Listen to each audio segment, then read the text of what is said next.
you want to talk about Mount Apple, I want you to tell me what I consider that you did wrong organizing that trip. What was wrong about the organization? Yeah, this is actually a good topic because. And I'm gonna give you a word. You overcommit. Yeah. Right? Yeah.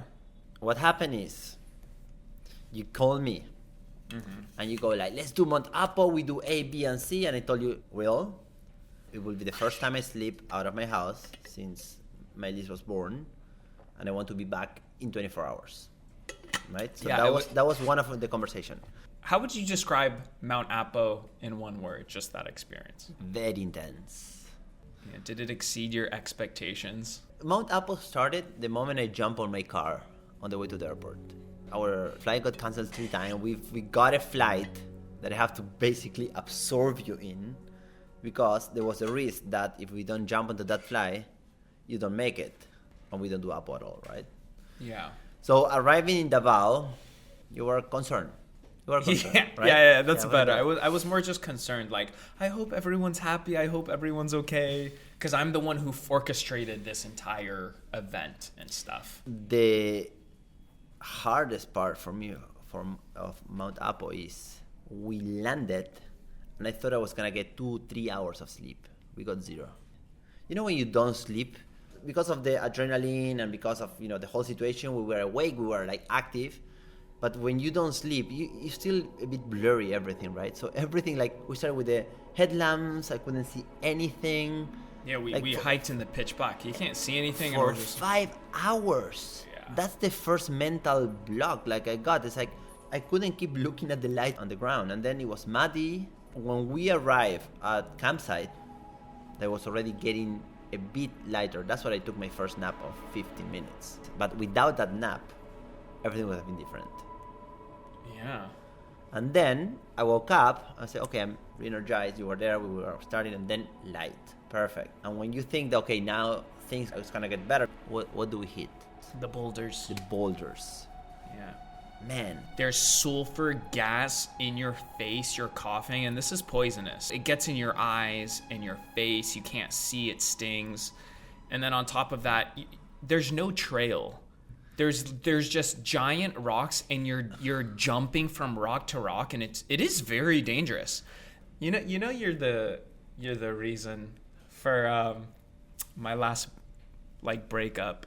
Wait, am I the reason for your last breakup? No, I want to know why I'm the reason. I can never be the reason for you to break up with anyone. The one you were talking about, the situation. Well, you broke up with. Wait. Are you together? Speaking. Shavina, are they still together or not? Wait, speaking of breakups, how is do you ever see her anymore? So no, but wait, I want to go back to that. You can't. What breakup are you talking breakup about? was not the right word. It's just more of a like you were on a break without the up. Yeah. We'll save it for another time, because the purpose of today's podcast is to talk about our future and planning for retirement and the more important parts of our lives and setting us up. And that's why I have you here today, because on a serious note, yeah, and you know this, you are like one of my very few mentors in life, especially when it comes to financial stuff, because you're super rich. I get you. I got back at you because you used to do the whole if you want to be a millionario, become a vlogger meme. Anyway. No, because you're well versed in your finances, you're a businessman, you're good with real estate and all that stuff. Thank you. No, and more than anything, you're the best dad I know. No, that's a real thank you. But you're only one of 3 dads I know, so you don't have that. But still, you know a lot of dads. Jacko, Erwan, me. I was gonna say Jacko, Erwan, and you. And that's it.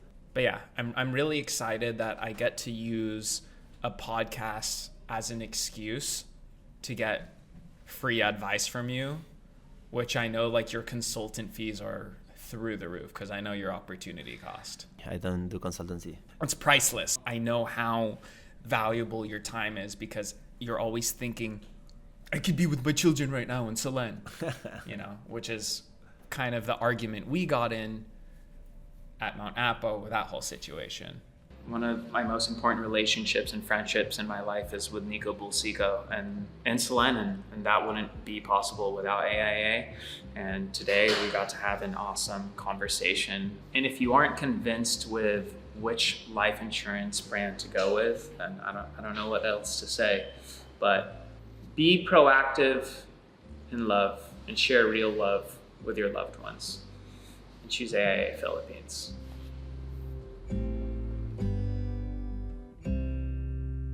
If you liked what you saw and you want to listen to the full episode, then download Spotify and follow us at SuperHuman with Will Dasovich. It's completely free, it's linked below and easy to use.